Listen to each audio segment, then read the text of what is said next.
let's also talk a little bit about students who are denied, because the students who get denied maybe once, twice before they get approved. So there's the possibility that some students will prepare very well, do everything right, and be denied, and there Mhm. are other students who may not know what they need to prepare for, but will get denied, and would like to apply again. So Yeah. I'm out there. I have been denied once. I want to go back again. What advice would you give to students like that? Yeah. So I think um, basically they would have to they have to demonstrate a change in their situation, their circumstance. Yeah. Basically, whether it's a sponsorship issue, Mm-hmm. there's probably two. Obviously, the two things they look at are your intention to be a student in the United States. That's Are right. you going to be a student? Do you have a direction of what you want to do, why you want to do it? And then number two is the financial part, right? So That's if you right. don't, if you get denied a visa, you have to think of it. You're going to get the same. Likely, you'll get the same 214B slip as most people get, right? Mm-hmm. And then students are like, "Why was I denied?" And I ask, "Why wasn't I?" Well, they got this slip. But then, what was Mm-hmm. reevaluate the interview in your brain, in your Mm-hmm. mind? What Yeah. nonverbal, from the interview perspective, like you can kind of tell, like when they asked a certain question and they maybe weren't satisfied with the answer. So just think about the interaction and the questions that were asked, and then think Yes. about evaluate your own situation Yes. in terms of program of study, Mm-hmm. because sometimes students they have a program of study that doesn't necessarily match their background, which is Mm-hmm. okay. But then you could talk to the visa officer. You have to explain why you're shifting. Okay, so if I'm an engineering student and now I'm going to study nursing, okay, I don't. So what's why? There should You be a have to reason, explain of that. course. You have Yeah. to reason, yeah. And so maybe you didn't explain that enough, or maybe you weren't able to convince on the financial part, Yeah. in terms of the your documentation or the things you Mm-hmm. presented.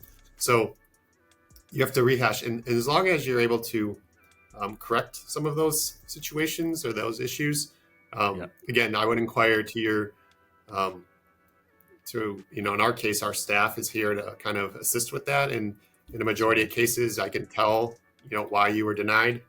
Mm-hmm. In some cases, there's a few cases where it's not It's not clear. possible, or they're just Mm-hmm. really prepared and everything. And Yeah. but I would say that's probably only 5 to 10% of the cases where I could say, So, well, they were really prepared, and yeah. maybe there was some kind of situation, miscommunication or whatever, Yeah. and they were Yeah. denied. But in 90% of the cases, I can say, well, you probably, if they tell me exactly what happened, exactly the answers that were given, in Mm-hmm. most cases, I can give a general guess of the reasoning behind that. So I like that. it's just kind of going back, and it doesn't matter, by the way, if some students think they have to wait a year, 2 years. It's not necessarily the case. As long as they're Mm-hmm. able to correct those issues, whether it Mm-hmm. be program of study, direction, or financial issues, as long as they're able to correct that, they can go again, as his course, as the appointment dates indicate, and try again. So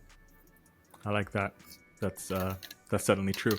And at what point would you tell a student maybe you should take a break?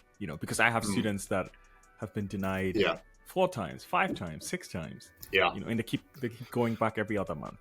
At what point do you tell a student, yeah, please take a break? yeah. No, I think after they've been denied at least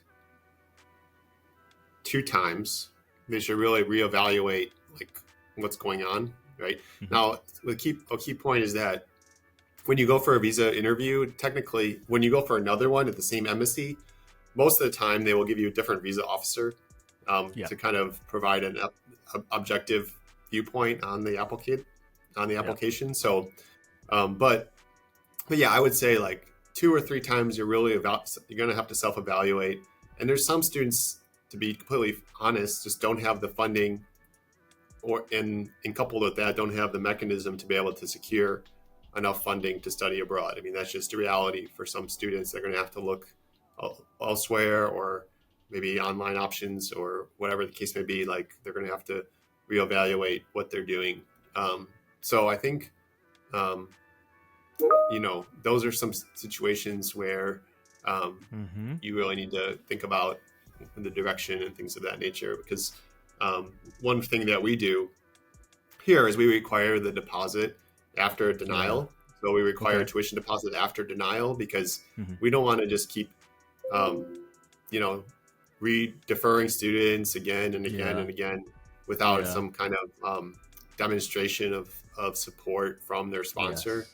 And sometimes the sponsors are like, well, why do I have to pay that? I'm like, well, no, it's for your benefit. Like, you want to show that you're kind of minimally, you're trying to do something for the student. You're trying to help, you're trying to support the student, and you're trying to demonstrate that. So we're not going to kind of go and over again with that. So that's one thing we do. And, in addition to offering the other coaching, but yeah, it's not, I mean, there's opportunities, but yeah, you definitely have to reevaluate and consider some things. And regardless of which school you're going to, I would reach out to that school and you inquire, maybe, if, say, hey, can I have a short interview to explain my situation with that school? Especially if you're denied, 100%, reach out to the school, tell them you're denied, and request a meeting with them, like online Zoom. There's no reason why.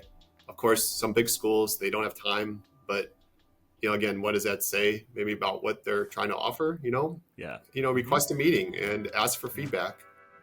Schools that care about students will be more than willing to have a meeting with you, and or link you in with other students that, can offer that, where they can have a group meeting and you can offer the perspective and they can give feedback. So that's 100%. I would recommend that.